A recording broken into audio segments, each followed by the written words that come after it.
Hi, Dankestad with Amberflight Gaming here, and welcome back to Basic Training.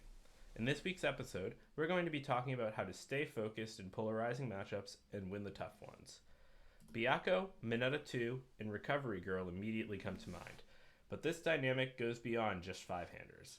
Other characters like Amajiki and the upcoming Godzilla, King of Monsters all have unique abilities and mechanics that warp any game they're played in. Good old-fashioned attack and block universes just won't cut it. You need to go beyond fundamentals if you want to beat these characters consistently. Today, I will talk you through what that process looks like, and by the end of the video, you should have a solid basis in how to adjust your strategy even in unfamiliar, uncomfortable situations. First and foremost, we need to talk about the difference between micro and macro game plans. At a micro level, you're thinking about the current turn. What am I doing right now? How do I put myself in the best position? Am I executing? And for macro, you're thinking big picture. What is happening in this game and beyond? For most players, developing a solid micro game plan is the level at which they engage with the game. The process consists of identifying the best micro decisions and actions at any given time, examples of which can include the order in which to play foundations, getting maximum value out of enhance abilities, remembering to use responsibilities with proper timing, and identifying the most damaging string from your attacks in hand. While mastering these skills is important, you will only get so far against most characters with just them. For the best players at your locals, though, micro decisions are table stakes. Going further, macro decisions and actions are what set those players apart. And examples of these are identifying win conditions for you and your opponent, planning a hand one or more turns ahead, and evaluating which resources your opponent can have access to at any given time. This list is by no means exhaustive, but it suggests to us what comes next. To beat these sort of characters, macro adjustments need to be made. The process is not instant, but as you consider those questions above more often in games, you're going to improve at seeing how you win and figuring out how these characters' unique game plans lead to their own win conditions and will change your pattern of play. In the short term, though, there are some things that you can do to help you get better at this process faster, and I have some recommendations from you here. First, play decks with a consistent macro game plan. Aggressive decks like Chaos Toga 3 and Death or Fire Wolfwood don't have much to adjust to when you play different opponents. You're going to have the consistent plan of playing your attacks and hitting your opponent hard, and while there are some adjustments that you'll have to make, you're more or less going to have a similar game plan every time.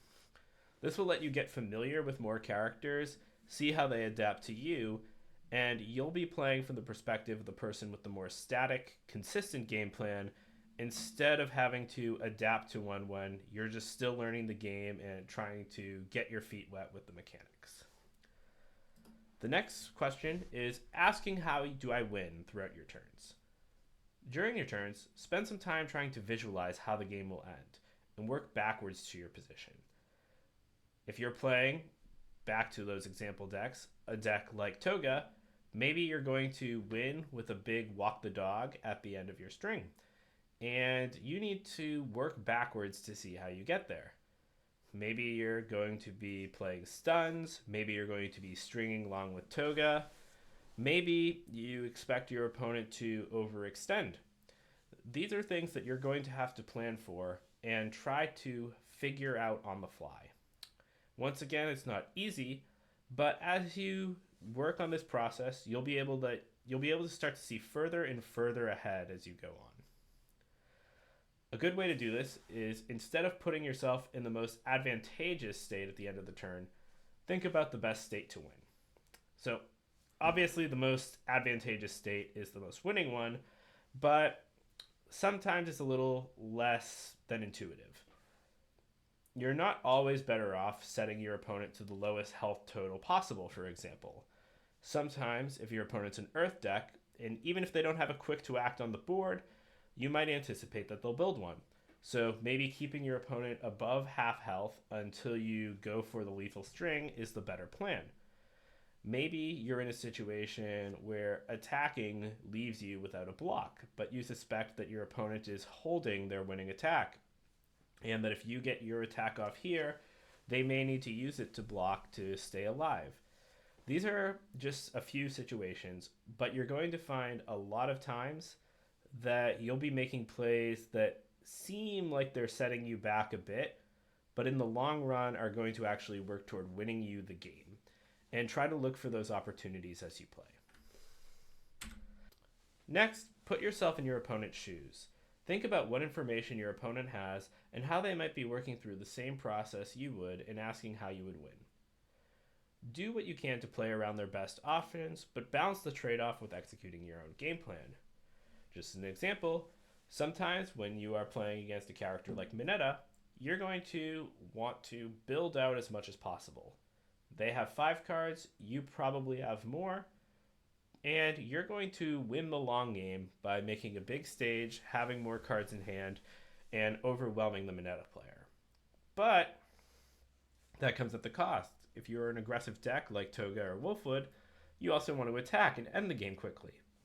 And determining how to balance those two things is situational. Maybe if the Mineta has a bad build, you try to punish by going on the offense immediately because you can put them to low health and still win the game building while using the health that you have to sort of sustain yourself and be a resource to buy you extra turns. Maybe the Mineta builds 5, you might not want to attack at all. You just build, and hope that in the long run you can win. So those are just some examples, but think about that. Think about how your opponent is playing their game, react to what they're doing, and perform the how do I win exercise for them when you can, given what information you do have. So that's all for today's video. I hope you enjoyed this one, and I'm looking forward to seeing you soon for the next episode and for some extra videos to talk about the new Attack on Titan cards and mechanics. Thank you, and see you next time.